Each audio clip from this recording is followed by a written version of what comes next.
Hi, I'm Bud. I'm Tony.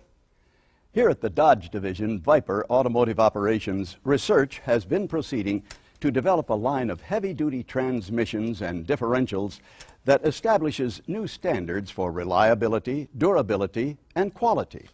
Talented engineers like Tony have been striving to make automotive history. He's part of the same dedicated team that brought us the revolutionary automatic head scratcher, the gnarly wank shaft spudulator, and of course, the fruited Pop-Tart. Now they deliver to us what will be the next milestone in Chrysler's engineering history. With customer needs as our primary focus, work is proceeding on the crudely conceived idea of an instrument that would not only supply inverse reactive current for use in unilateral phase detractors, but would also be capable of automatically synchronizing cardinal gram meters, formerly referred to as gear rattle or clunk.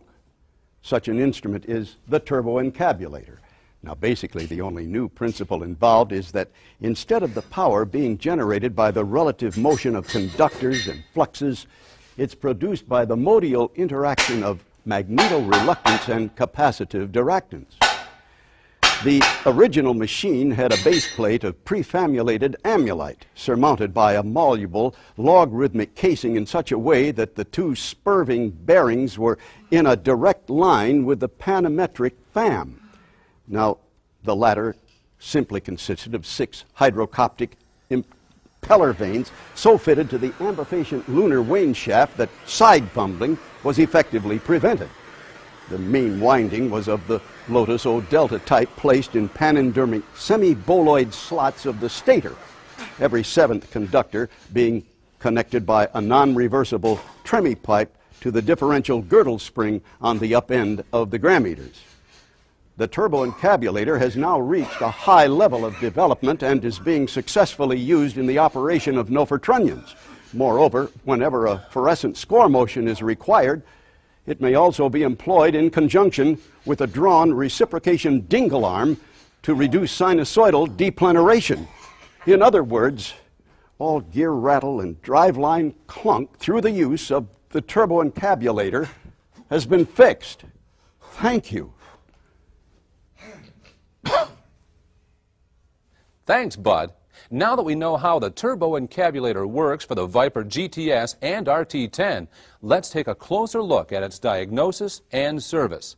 For the purposes of obscurity, we have removed the casing to expose the heart of the turboencabulator, the magnetoreluctance modial interactor.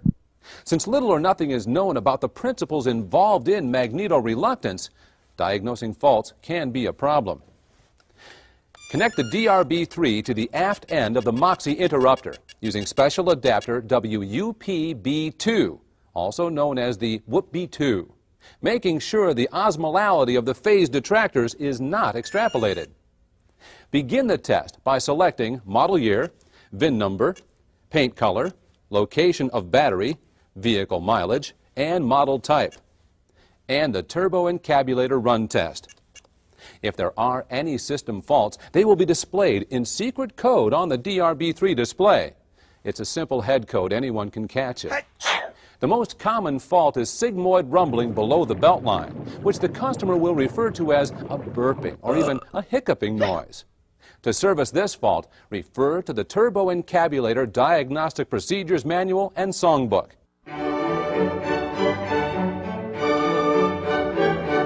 And perform test TE10.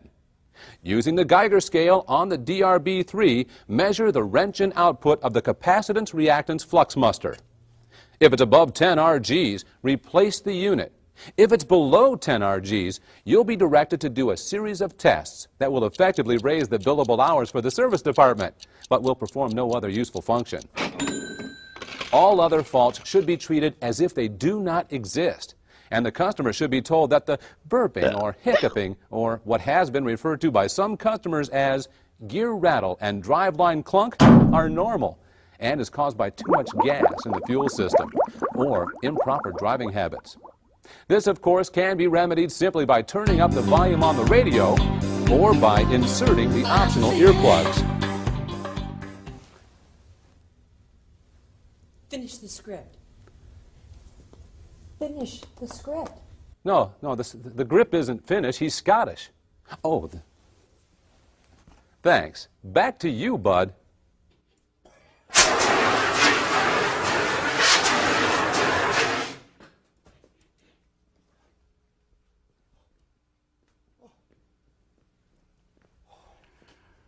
Well, that's about it for this month's installment of the Dodge Division's Viper Automotive Master Tech Tips.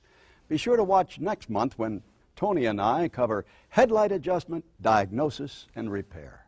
From all of us at Dodge, see you then. Some fire, huh? I'll never forget, it was in the mid-'70s when a scenario much like this one took place at Ford Studios. You remember the Pinto, Tony?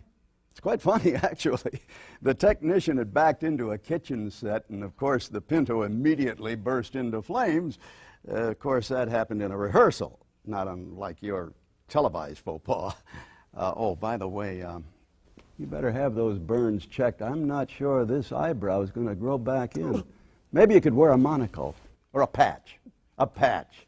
Yeah, you could be known as that swashbuckling engineer that single-handedly destroyed the turbo encabulator. Well, enough of this. Feel like getting a drink? Smoky?